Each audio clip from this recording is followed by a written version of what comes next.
Requiem for Mandalore. =RK=. Part 9. Private Hangar. Royal Palace. Sundari. Mandalore. Sometimes I wonder if this whole galaxy is cursed. There's always this or that problem that needs fixing, by me no less. That or it's just the old-fashioned curse of being a Force adept. Perhaps as a kid I shouldn't have wished to live in interesting times. I suppressed a groan and glared at my comm. I was supposed to mingle with the clan leaders, win myself some political points and go enjoy my wedding night. Instead. What's the issue? Somehow my voice sounded more or less normal instead of filled with rage growl. Death Watch took my daughter. Called it insurance that I won't vote for you, Ordo hissed. Somehow I reckon he'll be blaming me for that. On the other hand, did they came in wearing Death Watch colors? No, but it was the same bastards who threatened me a few days ago. They were in their full criffing glory then. Very thin plausible deniability, yet good luck proving that the minions didn't work on their own. Unless, I needed a prisoner or two to interrogate. How long ago? I asked. A few hours. I criffed up. The first I knew something was wrong was just as they readied concussion grenades. I managed to graze one before they grabbed Mira, Ordo sighed. They gave me the ultimatum and stunned me. He added glumly. That gives them enough time to go to ground. I must. General Scarter, see that any high-level prisoners from tonight raid are brought here. Call in the troops to go over any unsecured computer records about Death Watch holdings, including personal property and rented buildings in 3 to 400 kilometer radius of Clan Ordo's compound. I'll see to it. If they had gone in and out using anything but speeders, they would have been detected. The local defense forces were on high alert ever since the CIS task force arrived, which got even higher once we came to join the party too. Vale, Mira has a tracker implant, just in case. She knows to activate it sometime after she gets kidnapped or something. Cole added. That way it won't be detected by a cursory scan, especially if it was a part of some kind of cybernetic implant. At least the man was properly paranoid, even if whatever measures he had taken weren't enough this time. How long ago? A few hours. Half a day at most. It's not up yet, is it? No. He muttered. Of course, there was no guarantee that they would keep the kid somewhere where the signal won't be blocked, but we might get lucky. I was nice to have a backup plan anyway.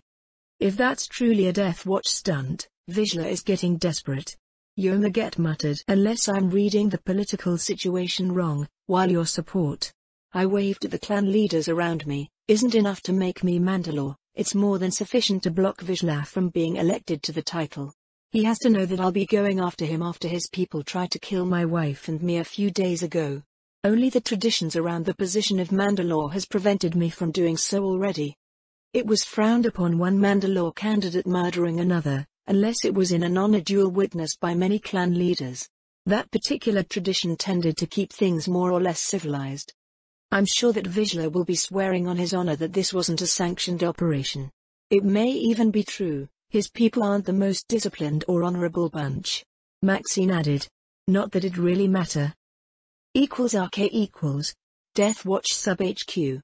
Industrial District. Sundari. Mandalore. Core, Smoke, Dev, take that thing out. Nina ordered while trying to make himself as small as possible behind a column that was being chewed up by heavy blaster fire. A huge spider droid, one of the Cisnastia machines, was active in the back of the warehouse. The thing had taken out a whole squad of the local law enforcement, despite their relatively decent gear and the fact that they knew what they were doing. All the training and experience in the world couldn't help you when you're caught in the open by a pair of heavy repeating blasters. The thing had been hiding in a large cargo container, one of many stacked all over the place in this part of the warehouse. Its laser cannon had been an overkill. It still might be Nina's doom if Dev didn't hurry up and take out that criffing droid. Dev. The commander shouted when a blaster bolt blew a chunk of the column before grazing his shoulder and popping his shields. Even without touching his armor, the shot released enough thermal energy to unpleasantly heat up the plate. Instead of being vaporized, Nina heard the telltale sound of iron grenades going off, followed by the roar of a rocket engine. After that only the sound dampeners in his helmet kept his hearing intact as a missile detonated mere meters away. Omega-1, Overlord. Do you copy, over? The sound of the mission controller hissed in Nina's ears. Overlord, Omega-1, copy. Over. He answered and dared a glance over his cover. The spider droid was mostly intact, though the damn thing had a neat hole burned in its torso by the plasma jet of the anti-armor warhead. Its legs were also spasming too, though it wasn't clear if it was because of the explosion or the ion grenades. Omega-1, Overlord. Be advised we need any high-ranking Death Watch members alive if practical. Recover any records and hard drives. That's priority 1 straight from Overlord Actual. Over. Overlord, Omega-1. Copy. Recover high-ranking enemy combatants and records. Intel gathering becomes primary objective. Over. Niner briefly wondered what the Death Watch do to warrant change of rows mid-op. He suspected that he'll find out sooner than later and wouldn't like the answer. Omega-1 to all Omega elements. Mission change. Intel recovery takes priority. Roger that. Core answered. Really? No more blowing up stuff? Dev whined. Keep your toys locked, Dev. Niner groaned. Sometimes dealing with his men was like overseeing overgrown, trigger-happy children. He supposed so anyway. It wasn't like he had a kid to really compare them. Movement, 2 o'clock, Aten shouted. =RK equals. Part 10. Remedical facility. Location classified. There was no end of the dreams, of the nightmares. Seeing Padme dying again and again, it felt like eternity spent in the deepest pit of the 9 Corellian hells. The dreams started out similar, almost carbon copies of each other. At first they were disjointed, making almost no sense. Padme in pain, screaming his name. Then it got worse as the nightmares grew more tangible, more real. The hellish dreams started changing too. Now Padme wasn't the only one dying in agony. Anakin screamed as he felt his limbs being cut away by a blazing lightsaber. He stared without comprehension as Obi-Wan of all people shook his head sadly and left him to burn next to a river made of molten rock. He felt Padme dying in despair, while whispering his name. The nightmare shifted again. Huh? That was new one, yet Anakin wasn't looking forward to seeing it, experiencing more pain and despair. The new nightmare started innocently enough. Anakin found himself atop the Senate building at night, looking at the lit-up spires surrounding the Jedi Temple in the distance. Yet, it was different this time. More solid than any of his previous dreams. Anakin blinked and gasped. In a heartbeat the world around him had changed. There were cruisers, both Republic and Separatists dueling in the skies above him. The Jedi Temple was burning while fighters and bombers clashed overhead. His attention was diverted by a pleased, cruel cackle coming from behind. Anakin gasped as he saw himself kneeling in front of a cloaked figure. "What is thy bidding, my master?" his doppelganger rasped. "Rise, Lord Vader, and let us finish this. For first time in millennia, 2 masters of the dark side will face each other. To take care of your former master." "Anakin, how could you?" The young Jedi knew this voice. He looked to the right and saw 2 more figures. They were clad in black bulky armor that was vaguely familiar, yet none of them wore the insignia of the Republic, nor that of the Jedi Order. "I did only what I had to." His doppelganger growled and pointed at a small lump on the roof that had been hidden by his figure. For a moment, Anakin stared in incomprehension at Yoda's broken body. "You were supposed to be the chosen one. You were meant to bring back balance to the Force," Obi-Wan shouted in despair. The other armored man simply shook his head in disappointment. "So you chose to be a fool? Did you really think that you could protect them by siding with him?" Vale nodded at the cloaked figure next to Anakin's double. "Padme and your children were retrieved by my people. Don't worry. I'll train them myself." "You traitor!" the doppelganger roared in fury. "They were all right. You did all of this." The other Anakin made a sweeping gesture at the burning Coruscant. "Don't you love when a plan come together?" Vale chuckled. The doppelganger gave out an incoherent roar and charged, moving so fast that the real one missed when his double drew his lightsaber and ignited it. Yet, Obi-Wan was faster. He met his former apprentice and their blades clashed in front of the 2 Sith Lords. One blue and the other crimson. To Anakin's utter surprise, his mentor was the one brandishing a lightsaber with the color of freshly spilled blood. Vale drew his own weapon in a move matched by the unknown cloaked figure. 2 more crimson blades came to life and the Sith Lords, for what else could they be, charged at each other. Anakin stared in shock at the battle unfolding before his eyes, when the world shifted and he found himself back in Padme's apartment at Republica. Instead of finding his wife, the confused Jedi found himself face to face with Obi-Wan, who looked different, older, grimmer than Anakin had seen him before. "She's not here, Anakin. Padme's away, safe from you." All Anakin could do was stare at his former master with disbelieving eyes. Kenobi took a step forward, his hand falling on the hilt of his lightsaber. The Jedi Master's eyes changed their color, becoming sickly yellow. "I won't let you hurt her again." Anakin took a step back as Kenobi drew his weapon and ignited it in one smooth motion. The dream changed again, becoming less tangible. All he could hear were Padme's screams of pain as she called his name. Slowly, quietly at first, another sound made itself known, a delighted laughter. It felt like an eternity before Anakin could make out faint whispers within the laughter. Even longer until he could understand them. "What will you do to keep her safe?" someone whispered. "I can save her, you know. Just open your heart for my power." Anakin stared Padme's pained face, while chilling wind blew through his very core. He screamed in despair and felt himself falling. A moment later, he hit a hard, cold surface and felt warm liquid splashing over him, before the chill returned with a vengeance. He gasped, coughed when cool air met his lungs. Anakin blinked a viscous liquid from his eyes and tried to see where he was. Thanks to the Force, he could feel multiple people in the room around him.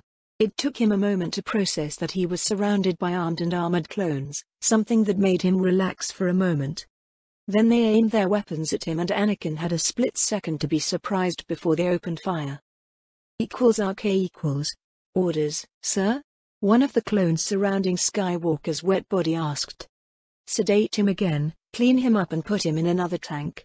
I'll inform the general that Skywalker awoke," the captain in charge ordered. "We're already giving more than enough sedatives to kill an ordinary human with his weight," a medic interjected. "He's a Jedi. He can handle some more drugs." The captain shrugged. "If he can't?" the medic asked.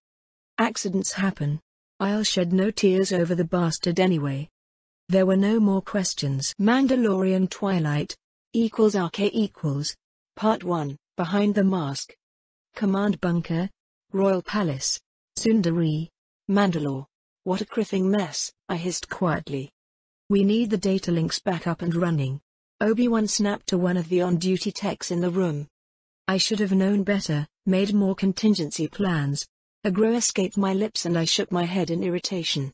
At that moment, keeping my rising fury in check was all I could do. Kenobi gave me a wary glance, opened his mouth to say something, however he thought better of it and just pointed behind me. The constant presence of the dark side laughed in the back of my head and it was no longer possible to simply ignore her whispers as if they weren't there. She was taunting me, with the truth of all things. I snapped my eyes shut with a grunt as various flashbacks started through my mind.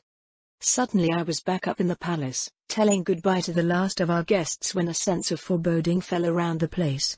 I felt the amusement of the dark side, how eager it was for a bloodshed that was all but imminent. I almost fell to my knees as a vision struck me.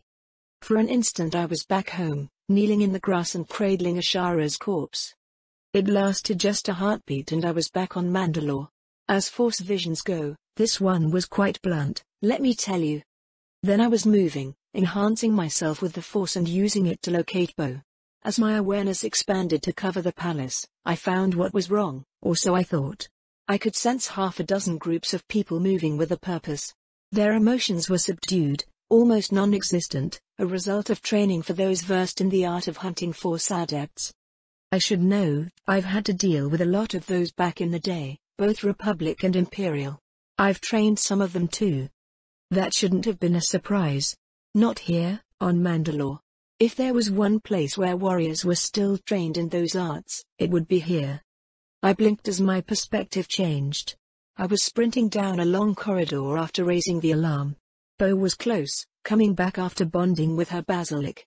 And she was about to run straight into 2 squads worth of the intruders. About the same time alarms started blaring and all hell broke loose.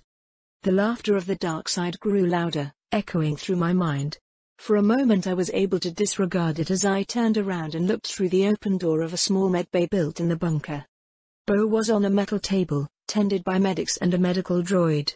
A respirator unit covered her face, helping her breath. Satine was hovering behind them, just far enough not to be in the way. The Duchess was staring at her sister with a haunted look on her face and muttering quietly under her nose. I looked down and my wife. Her armor was charred, even melted in places and fused with her skin on the right side of her chest. The medics were busy feeding her Bacta capsules, stimulants and antibiotic while the droid was cutting her armor out of her. My fury was coiling around me like a living beast. The dark side's laughter was becoming crescendo, doing its best to drive all other thoughts out of my skull. I almost lost my wife, again. I grit my teeth. I fought my emotions, which were doing their best to slip the leash I usually had on them, and experienced just a moment of clarity. I wondered at my fury. This was a marriage of convenience. I was fond of Bo at best. It wasn't like I loved the woman. The dark side's laughter changed, now it was a howl of triumph. Another vision of the past flashed in front of my eyes. It lasted only for a heartbeat and I was back on Droman Cars, listening to my master. The vision was gone then, but Barras' words echoed through my boiling mind. The dark side gives us many gifts, apprentice. His voice echoed through my mind. At least it silenced the laughter for a bit. It hides us from others in its shadows. It allows us to present a mask to the world around us. Barras paused and looked at me. Through alchemy, those who bother to learn the craft can shape their very appearance on a molecular level. It could hide the truth of who they are from both Jedi and Sith when combined with sufficient skill in concealing their Force signature. That's not the most important feature, is it? I asked then. Barras chuckled in approval and nodded. The dark side sometimes allows us to become the mask we are wearing. It allows us to hide from even ourselves. Especially from ourselves. It was my turn to chuckle darkly. Say what you will about Barras, but he earned his place on the Dark Council. No matter what his colleagues said, including my other real master, Zash, there were few people who knew the dark side better than him. I closed my eyes and concentrated. My feelings, my very thoughts, even the dark side, despite its glee at what I was doing, fought me every step of the way as I searched for the moment I put on the mask I've been wearing for years. I glided through my memories until I found the one I was looking for. I was back in the one place my heart called home. Behind me, Marines were busy policing the corpses of the Jedi and Republic commandos who murdered my wife. Their presence was muted, irrelevant. All I really knew then and there was the funeral pyre I built with my own hands. It was blazing with orange flames, which were regally consuming rows of woods. On the top of the pyre, the fire danced over Ashara's corpse. This was the Jedi funeral she wanted and I loathed every moment of it. As the fires slowly consumed her, all I wanted was for the world to burn. To murder the fuck of everyone who had the tiniest connection with my wife's murder. There was just one little problem with my overwhelming desire for vengeance. When all was said and done, I was nearly the top of the list. I stared at the dancing flames. My fury burned much hotter than them. It was almost a physical force that was slowly dragging me over the edge of my sanity, and I didn't care. Vengeance. Hey, what else did I have left? The Jedi, their precious Republic, I wanted to see them all gone. I wanted to stand above the corpses of my enemies in the ashes of the Jedi Temple, while Coruscant burned. I needed to march there right now and slaughter them all. Yet, I wanted to live long enough so my vengeance would be complete. That thought stopped me cold as my sanity was about to snap and I was on the verge of losing myself to the dark side. I almost took that last step anyway. The dark side promised me that she could make the pain stop, that it could fill the void where my heart used to be. And it wasn't a lie. Not really. I would fall and I would no longer care. That's what she promised and one knew she could deliver. It was damn tempting. I continued to stare in the flames. I should know better. I knew better. The dark side was a treacherous mistress. Yet, as I was going to snap sooner than later. My fury burned too hot to be denied, and I didn't want to deny it anyway. I was eager to throw myself against the Jedi until the sound of combat drowned everything. It's what I wanted, what I craved, and it was going to get me killed sooner than later. My vengeance would remain unfulfilled. Those who engineered Ashara's murder might get away from it. That particular outcome was unthinkable. Not something that I could ever allow to happen. I snarled and fought to control my fury. To bring the dark side back under heel. By the time Ashara's power had gone out, I've succeeded, more or less. The madness was at bay, for now, though I didn't know how long it would last. I needed some way to preserve long enough to see my vengeance done, so I went through everything I've been taught about the dark side, seeking for a way to keep myself together long enough. Eventually I remember a certain lesson from Barras, and in the scattered ashes of my murdered wife I crafted a mask for myself. Then I became that mask. My eyes snapped open and I was back in the present. The medics were still working on my wife and they hadn't made much of a progress. I heard Kenobi shouting something as I raised my right hand, concentrated the power of the dark side over my fingertips before I drew my fingers over my face. A veil I didn't remember existed tore asunder and set me free. Huh? The pain I felt when I lost Ashara was still here, yet it was lesser, manageable. The void in my chest was smaller, if by no means filled. I could sense a handful of lesser force bonds where my connection with Ashara used to be. One of them, the smallest and most tentative, led to Bo. It was like a shimmering string that I could almost see. Honestly, that left me confused. A part of me was relieved. What I felt right now, it was proof that I could recover from Ashara's death, that I could live again and not simply exist thanks to force-related shenanigans. On the other hand, I was terrified. If I allowed myself to love again and she died, I knew that would drive me straight into the hands of the dark side and I won't come back. I wouldn't want to. It would be so easy. Craft myself another mask and ensure that my heart couldn't be wrenched out of my heart again. I snorted as a thought came unbidden. Many Sith believed that love was one of the worst things that could happen to us. Some of them thought it was because that emotion could lead to mercy, which for many of my kind was supposed to be the absolutely worst thing we could do. It wasn't until this moment that I finally understood. Mercy had nothing to do with it. We Sith are selfish creatures and love.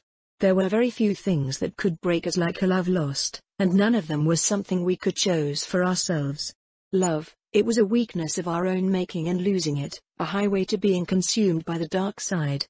It was weapon against us, just like Sidious and company used Padme against Skywalker. I raised a hand and stared at Bo. It would be so easy to just stretch through the Force and stop her heart. It would remove a possible weapon against me. The dark side surged through me in anticipation, eager to obey. I stared at our Force bond. It was so small and fragile, no surprises there. My wife wasn't a Force sensitive. Yet, its very existence was surprising. Such bonds didn't form without some kind of emotional attachment, no matter what some Jedi believed. My gaze returned to Bo's broken form and I wondered what I felt for her. Was it just respect, fondness and lust? My lips twitched in amusement. I knew I didn't love her. Not yet. However, there was the promise for something more. A chance that the void in my chest might be filled. When all is said and done, I'm a selfish man. It should be obvious, I was a Sith after all. And right now, with my mask gone, I wanted to feel whole. So I took a chance. Behind me, Obi-Wan was shouting something. I could feel him gathering the Force around him. It didn't matter. Not yet. The dark side was around me like a mantle. We were connected on a level I hadn't experienced from before Ashara's murder. I formed a fist with my raised hand and picked up the medics, shoving them away from my wife. Satine gasped and took a step back in fear. Smart girl. A moment later I was next to Bo and placed my other hand on her chest. With a thought I tore away the melted parts of her armor, which took away the burned and blackened skin it had fused with, leaving Bo's side a weeping ruin. I felt Obi-Wan try to shove me away using the Force, but his attack merely splashed harmlessly on the cloak of power that was the dark side around me. Ignoring the Jedi Master for the moment, I siphoned the very life out of the medics and transferred that power into Bo, guiding it to heal her. I could sense her injuries, wounds that would have already killed a lesser woman, seal as I poured more and more energy into her body. The burns reversed in front of my eyes. I went deeper, fixing her cooked right lung, using raw power to deal with the fluid gathered in it. Once the internal injuries were fixed, I went back to the surface. My wife's torn side closed up, stopped weeping blood and other fluids. The blackened, dead skin fell from her body. Fried muscle was soon replaced with tender, hale flesh. Another burst of power and Bo's skin was knitting together, leaving her side no worse than a mild sunburn. Another thought and the respirator was gently removed. A moment later, Bo gasped as she took a breath for herself. Her eyelids fluttered open and my wife looked around. "What did you do?" Bo asked in a tired voice that didn't judge. I glanced at the two shivered mummies that were the medics and left the fall on the floor. "I made a choice." I told her the truth. "I see. I did marry a Sith Lord after all," Bo muttered in almost a whisper. "Thank you, Vale." Obi-Wan's shout shattered the moment. I sighed and turned around to face the Jedi. He was glaring at me with cold eyes and had an ignited lightsaber in hand. The Jedi Master was backed up by a squad of palace guards who had their blasters pointed at me. "Kenobi," I shot back. This was going to be a delicate matter to handle if I was to get Obi-Wan on my side. I could feel Satine stiffen behind me. Oh, yeah. The Jedi Master was family now. How to play this, I wondered. Bo slowly got off the examination table and dragged herself until she stood next to me, while I stared down Kenobi. Yep. That might work. I smiled at the Jedi Master and started talking. Mandalorian Twilight =RK Part 2, Unmasked. Command Bunker, Royal Palace, Sundari, Mandalore. Obi-Wan was still trying to wrap his head around how everything could go so wrong so fast. He had a quiet moment with his Satine, his wife, something he still found hard to believe being true, and in the next alarms were roaring to life, doing their best to deafen everyone in the palace. The announcement that everyone should head towards the underground bunkers that followed were even more concerning. The Jedi felt the Force tremble with the promise of immediate danger and wasted no time doing as instructed after telling his wife that he could feel the danger in the air. Everything went worse just a few minutes later when Obi-Wan sensed the dark side gathering nearby. However, it wasn't until they reached the command bunker that he found out, at least in part, how bad the situation was. An unknown Sith fleet had just jumped in orbit. Both the planetary and primary capital shields were disabled and the palace itself was under attack, with the targets being the theater shield generators meant as a last-ditch defense. It shouldn't be a surprise that everything went straight to the 9 Corellian hells afterwards. The data links connecting the bunker with the palace above were cut just moments before Vale arrived carrying his grievously wounded wife.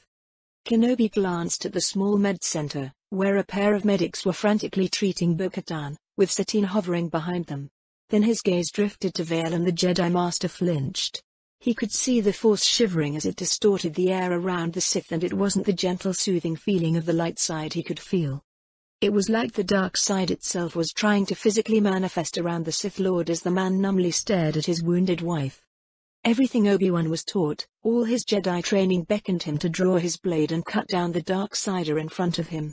His hand fell on the hilt of his saber, yet Kenobi didn't act. He wasn't sure what exactly happened. How Bo-Katan got hurt. What Obi-Wan knew was that it could have very well been his wife, Satine. Kenobi's eyes darted towards his wife, drinking her appearance.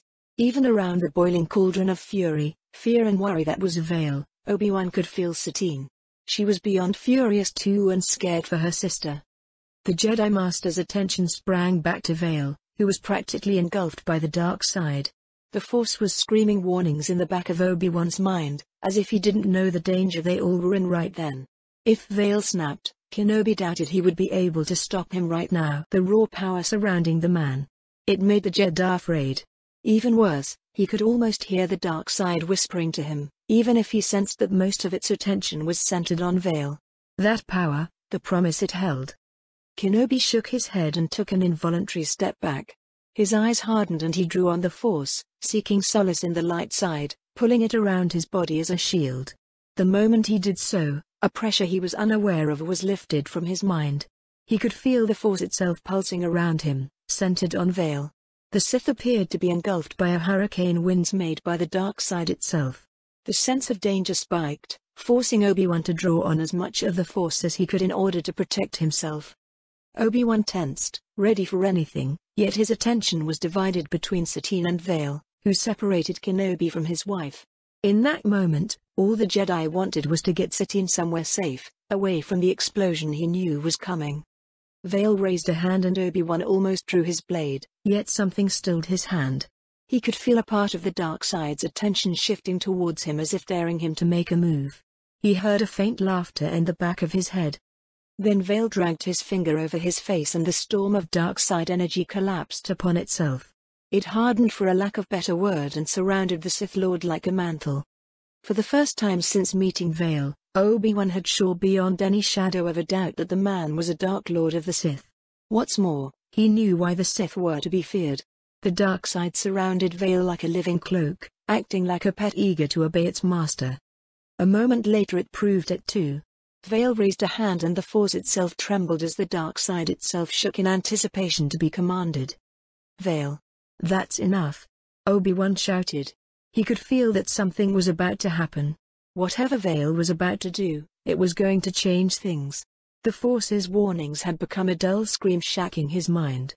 Suddenly, without any warning, the medics were wrenched away from the still form of Bo-Katan. It was a moment later that Kenobi felt Vale's actions through the Force, as if he was watching events unfold with a lag. The Sith strode towards the wounded woman and Obi-Wan acted on instinct. His arm snapped up and he used the Force to wrench Vale back.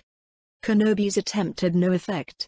His telekinetic pull simply slid over the dark side, cloaking the Sith Lord as if it was no more tangible than mist trying to impede the progress of a freighter. What followed stunned Obi-Wan with a combination of disbelief and sick fascination.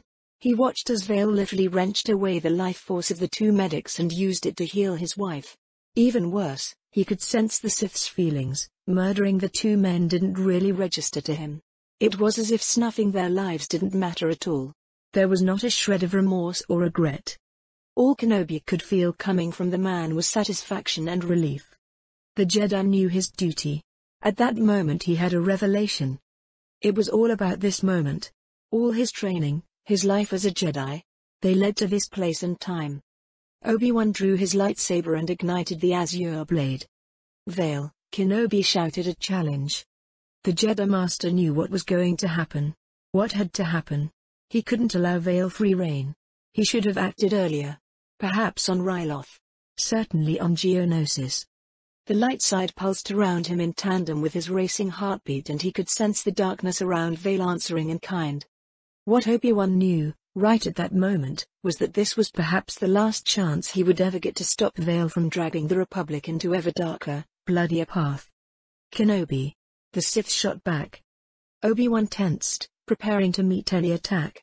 The light side apparently agreed, as he drew more and more power in order to protect himself against the inevitable assault. What the Jedi Master didn't expect was for Bo-Katan to drag herself from the examination table and stand beside her husband. Obi-Wan could feel an attack coming, coiling to parry with either blade or the Force. Instead, Vale started talking. =RK equals. Part 3, Between Twilight and Dawn. Command Bunker. Royal Palace. Sundari. Mandalore. That won't be necessary, Obi-Wan. Vale spoke and his lips curled in a grim amusement. Necessary? Kenobi couldn't help himself after staring at the man incredulously for a few heartbeats. You just murdered two men in cold blood. That's one way of putting it. The Sith admitted without any sign of remorse. That only pushed the Jedi's determination even further. He couldn't allow that man to remain in charge of the GAR. Doing so would stain both the Republic and Jedi beyond redemption. The death toll on Geonosis alone. Obi-Wan flinched at that thought. He had felt millions die on that world and yet did nothing to stop the madness. He couldn't allow such madness to continue. I did what I had to do to heal my wife. The statement was delivered calmly, without a shred of regret. For a split second, Obi-Wan's eyes flickered to Satine, before refocusing on the Sith, something that Vale undoubtedly caught. Kenobi couldn't help it but wonder what would he do if he was in the same position. The Jedi in him knew what was the right answer. The newlywed husband disagreed. Then the Sith bastard smiled as if he knew what Kenobi thought. What do you expect to happen here, Obi-Wan? Vale asked. You have to be stopped. Kenobi answered automatically. The Force was continuing to scream of immense danger, yet the Sith Lord simply stood there, relaxed and smiling. That was throwing the Jedi Master off. That behavior flew in the face of everything he had been taught about the Sith, just as almost everything that Vale usually did. Stopped? A curious expression appeared on the Sith Lord's face. Pray tell, why is that? The infuriating man asked in a fake innocent tone. You just drained the life of two people and ask me what's wrong? The words were out before Obi-Wan could think. That damned man was keeping him off balance. Deliberately too, he was sure of it. If you want to play it like that. The amusement vanished from Vale's face. Let's get the unimportant part out first. Legally I'm set. Diplomatic immunity. Realistically, if anyone believes that I wouldn't do anything within reason to keep my wife alive and happy, then you don't know me at all. If a Mandalorian has a problem with what I just did to heal Bo, they're welcome to challenge me to a single combat and express their grievances. I stand by my actions and I will gladly face them on an even footing. This time Vale glared back. Obi-Wan was about to offer an angry retort, when he felt the guards behind him calm down a bit. He glanced at the armed men, who were lowering their blasters. Then it dawned on the Jedi Master, Vale was speaking as much to him as he was to the Mandalorians, and he knew them and their culture better than Kenobi ever did. Further, he saw Bo-Katan giving a grim nod, one of agreement with her husband. While Satine was glaring at the Sith, she chose to remain silent, which was almost worse than a verbal agreement. Suddenly, Obi-Wan found himself the center of attention. He could feel everyone's eyes boring holes in him. That gave the Jedi pause. It took him mere moments to comprehend exactly how he had been outmaneuvered. Oh, Vale would have problem with the Mandalorians over what he did, though those would most likely materialize as personal challenges, something the man was going to enjoy. Perhaps not many if the Sith succeeded in becoming Mandalore, and that might very well be a disaster for the Republic and the galaxy as a whole. It was just a feeling coming through the Force, that Vale in a position of power would lead to oceans of spilled blood and burning worlds. That very thought made a frosty hand grip Obi-Wan's spine. This madness needs to end. Kenobi spoke. I can't let you throw the galaxy in darkness. Me? You resident Sith Lord already did that before I arrived. Vale had the audacity to chuckle. Dooku told you the truth back on Geonosis when the war began. The Republic has been under the control of a Sith for more than a decade. That stopped Obi-Wan cold. He could sense no deception coming from Vale. Nor could he believe him. Deception, lies and half-truths were within a Sith's arsenal. Kenobi gripped his blade more tightly. Part of him screamed that he had to attack, to end it one way or another. Yet, there was another part of the man. One that listened and agreed. That was the same part which was grateful to the Sith for the opportunity to marry Satine. It was a selfish part of Obi-Wan's being. One he had been denying for decades. That dissonance left the Jedi torn, confused and vulnerable. Apparently Vale knew that too. I understand. The Sith nodded in sympathy. On one side, you feel obliged to follow the Jedi teachings. To oppose me because I'm an existential threat to the Council's neat tidy narrative. It's not like that and you know it. Obi-Wan shot back. His anger was steadily growing as Vale proceeded to twist his words and his very thoughts. Isn't it? I'm supposed to be the enemy. Yet what have I done since I arrived? I could have left dozens Jedi to be slaughtered during the temple attack. I could have thrown all GAR units on Coruscant against the Jedi after Windu practically committed treason, Vale snapped. It was true. On the face of it, all the Sith did was to prove himself as an ally of the Jedi Order. Yet, those same actions were tearing the Jedi from within. Obi-Wan couldn't help but wonder if that wasn't Vale's plan from the start. He was afraid that they all were playing on the man's tune ever since he joined the GAR. That's one way to look at it. I'll agree that you did a lot for the Jedi. For me. Kenobi paused. At the same time you're personally responsible for the current state of the Order, which is getting closer and closer to a civil war. That tends to happen when the Jedi are confronted with reality and not given the opportunity to delude themselves any longer. It usually happened during a galactic war. I can't take credit for your impending civil war, no matter how amusing I find that thought. You can blame the way you have been taught about both the Force and the galaxy at large about that. Vale sounded awfully smug. I find that hard to believe. Obi-Wan told the truth. You're walking a path I cannot follow. One that I have to prevent. Vale sounded so convincing. So sincere. Even worse, Obi-Wan could detect no deception. Yet. Yes, Vale had a good chance to burn down the Jedi Temple and to even turn the Jedi into hunted outlaws. However, what was happening right now was perhaps worse. The Order was on the verge of tearing itself apart.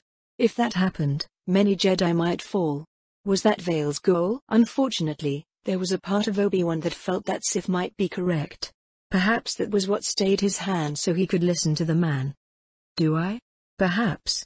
Then it's a good thing I don't want you to follow me. Vale smirked. You want me to kneel then?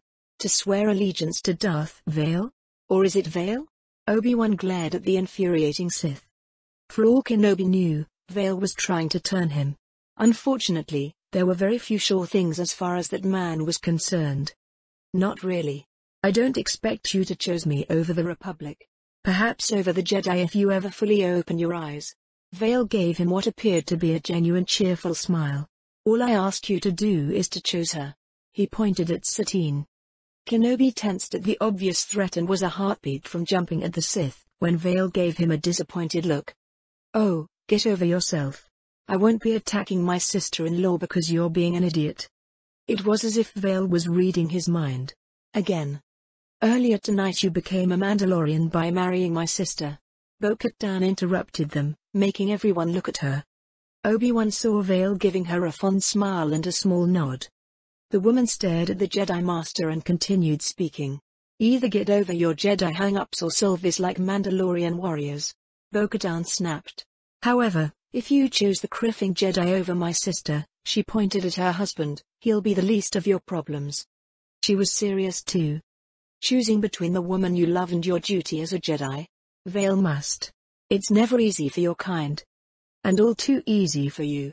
Obi-Wan snipped back. The Jedi in him didn't want to admit that all he wanted was to be with Satine. Only his sense of duty kept him from doing so. True. During the Great War one chose love and never regretted it. I made the same choice tonight and I would never regret it. At that, Bo-Katan's lips curled into a smile. Even Satine gave the Sith a nod of approval despite him murdering 2 of her men just a few minutes ago. If he had to be honest to himself, what Obi-Wan wanted to do was obvious. He wanted to choose Satine, no matter what. That's when he truly comprehended why the Jedi were forbidden to marry. Forbidden to love. For doing so, shattered their loyalties and left them drifting. At that moment, Kenobi could feel smug amusement practically radiating from Vader. It was infuriating. It's a very good thing I'm not asking you to become a Sith. Nor to turn on the Republic or the Jedi. The Sith Lord sounded awfully happy and pleased with himself, something that was ringing all sorts of alarm bells within Obi-Wan's mind. You're still a Guard General, sworn to protect the Republic, are you not? As it happens so am I, as you're well aware. If I wanted to cruff up the Republic all I had to do was lose the space battle above Geonosis. With the other side under competent leadership it would have been all too easy to engineer such a disaster. He couldn't rebuff those arguments. A loss above Geonosis would have been a strategic setback from which the Republic would have been unlikely to recover. Yet, the issue was never Vader's skills as a general. You might very well lead the Republic to victory. At what cost, I wonder? How many worlds will burn? How many will die because of your tactics and strategies? That was the crux of the problem. Vader was all too willing, eager even, to spill blood and wreak destruction. More than you fear. Vader admitted. Still it would be much better outcome than a separatist victory. Besides, you missed the most important point, Obi-Wan. What is that? The Jedi was almost afraid to ask. Under my command, the enemy would be doing most of the dying instead of loyal, innocent Republic civilians. When you talk about galactic wars, that's the best you could ask for. Besides, I think it's high time to get off your high horse. Vader glared at him. Do I have to remind you of Grostofsis? The most populated world that saw army-scale clashes since the war began with an enemy blockade too? That stopped Obi-Wan cold. He spent the first months of the war on that world and presided over a bloodbath of incomprehensible magnitude. Between open warfare, destroyed infrastructure, the blockade in orbit, logistic disruptions and disease, at least 1 trillion of the locals died before the Sith forces were forced to either surrender or withdrawn. Obi-Wan still had nightmares about what happened on that world and he would carry them to his dying breath. That's what I'm trying to prevent. Obi-Wan could no longer keep his anger in check and shouted. If you're left on your own devices we'll see the same madness on dozens, perhaps hundreds of worlds. That's going to happen with or without me. This war will decide the fate of the galaxy, Obi-Wan. Neither side can accept anything but victory. The Sith made sure of that. After the shenanigans they pulled, their leaders need to win or it would be their heads on the chopping block. Victory will give them everything they ever wanted and most of them won't hesitate to see the galaxy burn in order to win. So we need to stoop down to their level? Is that your plan? Vader gave him an exasperated look. Do I look like a criffing imbecile? The Confederacy criffed by the numbers with their terror attacks. Responding in kind would simply stiffen their resolve. Yet you did so on Geonosis. I felt all those people die, Vale. If I wanted to respond in kind, I would have burned every major settlement on that planet and then poisoned the surface. What I did was the bare minimum to knock Geonosis out of the war for the next few years without wasting troops and fleet assets on an occupation we can't really afford. Unfortunately, doing so required wrecking major portions of the infrastructure and as a side effect either directly or indirectly killing millions. That's unacceptable. Obi-Wan all but roared, his composure shattering. If you believe so, I'll accept your resignation from the GAR right here and now. We aren't playing games, Obi-Wan. We aren't peacekeepers seeking a peaceful resolution of a minor conflict. We're soldiers who have to do what's necessary for the survival of the Republic. Because if we flinch, if we prosecute this conflict with silk gloves, then the Confederacy will win. We both know if that happens they will unleash a reign of terror upon the galaxy the likes of which no one has seen in at least a millennium. == I looked the Jedi Master in the eyes, hoping that my gambit was going to work. Ever since I started speaking, I've been doing my best to keep him off balance. Distracted, torn between his heart's desire and duty as a Jedi. However, that's not what I want. I spoke quietly, making my tone as earnest as I could. I don't want you as an enemy, Obi-Wan. Nor as a minion. I need you as a friend. As an advisor, who might keep me from going too far. That was even true, from certain point of view. However, I didn't add that no one was going to keep me from doing what I deemed fit in order to prepare the galaxy for the Vong and whatever else might decide to come knocking on the door. Judging by Obi-Wan's expression, that threw him for a loop. You know I've been against what happened on Geonosis from day one.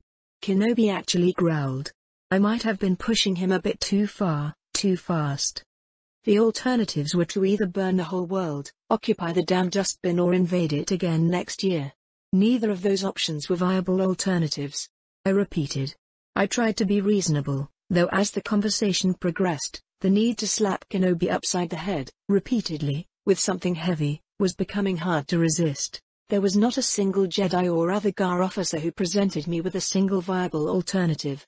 We both know that most of the GAR personnel would have loved nothing more than seeing Geonosis burn instead of invading the damn place for a second time. We have a different definition on what's acceptable.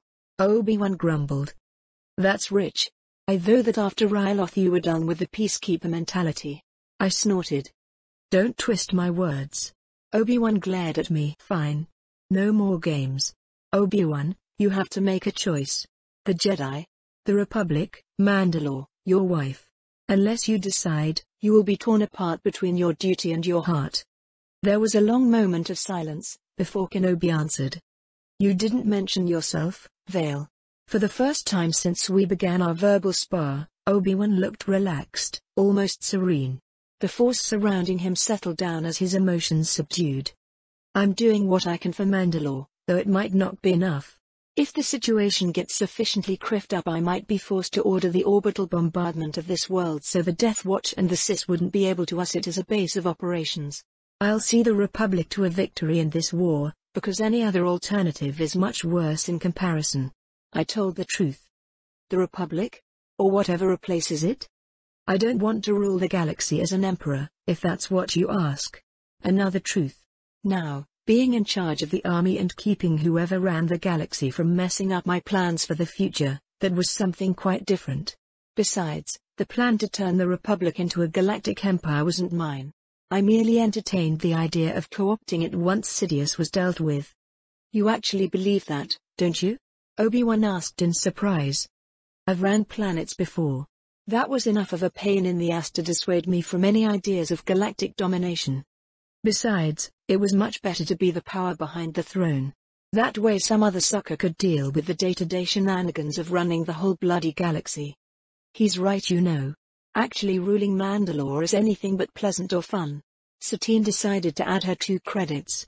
It's a duty, though one I don't relish. Listen to your wife. I nodded, earning myself a pair of dirty looks from the Kenobis. Aren't they cute? Bo snorted, lowering the tension a bit. Indeed, dear. Let's cut to the chase. Kenobi, I don't want to turn you into a bloodthirsty Sith. Nor am I going to send you to burn down the Jedi Temple, corrupt younglings or do something else idiotic. I conveniently didn't mention that if there was another windy-type stunt things would get ugly, either because I would lose my patience with the Jedi in general or because Palpy would be able to use such an accident to clean up house earlier than planned. I must be mad. Obi-Wan muttered.